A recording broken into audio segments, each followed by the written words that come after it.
سلطان صلاح الدین ایوبی رحمۃ اللہ تعالی رسول اللہ صلی اللہ تعالی علیہ وآلہ وسلم کی عزت کا پہرے دار، اسلام کا مجاہد اعظم، اسلام کی صلیبی جنگوں کا ہیرو، جس پر اسلام کو صدیوں بعد آج بھی ناز ہے، اس عظیم سپہ سالار کے دور حکومت میں ایک دفعہ مسلمانوں کا قافلہ شام سے مصر کی طرف روانہ تھا کہ اسی دوران ایک صلیبی جرنیل برنس نے مسلمانوں کے قافلے پر حملہ کر دیا۔ مسلمان نہتے تھے، اس لیے بڑبڑا اٹھے۔ اسی اثنا میں برنس کہہ اٹھا اور طنز کیا کہ تم مسلمان جو کہتے ہو کہ تمہارے نبی تمہارے مددگار ہیں، نبی صلی اللہ تعالی علیہ وآلہ وسلم حاضر و ناظر ہیں اور تمہاری ہر چیز کو دیکھ رہے ہیں، تو بلاؤ محمد کو تمہاری مدد کریں۔ نعوذ باللہ۔ اس کے یہ لفظ کہنے کی دیر تھی کہ سلطان صلاح الدین ایوبی رحمۃ اللہ تعالی تک یہ لفظ پہنچے اور وہ اسی غم میں بیمار ہو گئے اور دو منتیں مانگی، یا اللہ مجھے تب تک موت نہ دینا جب تک میں بیت المقدس صلیبیوں سے واپس نہ لے لوں، پھر چاہے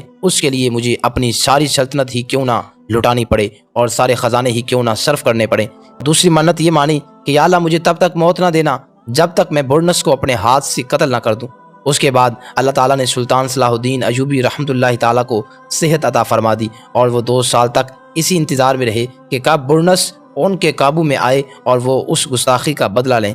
اس کے بعد اللہ تعالیٰ نے سلطان صلاح الدین ایوبی رحمۃ اللہ تعالیٰ کو بیت المقدس کی فتح عطا فرمائی، اور بیت المقدس فتح ہونے کے بعد سلطان صلاح الدین ایوبی رحمۃ اللہ تعالیٰ نے تمام صلیبی جرنیلوں کو معافی دے دی، مگر برنس کے سامنے آنے پر سلطان صلاح الدین ایوبی رحمۃ اللہ تعالیٰ آگ بگولا ہو گئے اور تلوار ہاتھ میں تھام کر کھڑے ہو کر فرمایا کہ وہ تم تھے جس نے کہا تھا بلاؤ محمد کو؟ ہاں ہاں، مجھے رسول اللہ صلی اللہ تعالی علیہ وآلہ وسلم نے بھیجا ہے، اب بات کر کیا کرنی ہے۔ پھر سلطان صلاح الدین ایوبی رحمۃ اللہ تعالی نے اس گستاخ کو اپنے ہاتھ سے کاٹا اور اس کا سر تن سے جدا کر کے اس کا سر جتنے بھی صلیبی جرنیل تھے ان کے خیموں میں بیچ دیا، اور انہیں بتایا کہ تم لوگوں کو معافی اس لیے دی گی کیونکہ فتح مکہ کے موقع پر رسول اللہ صلی اللہ تعالی علیہ وآلہ وسلم نے بھی سب کو معاف فرما دیا تھا، لیکن گستاخ رسول جو اس دن خانہ کعبہ کے غلاف سے لٹکا ہوا تھا اسے وہیں قتل کرنے کا حکم دیا تھا۔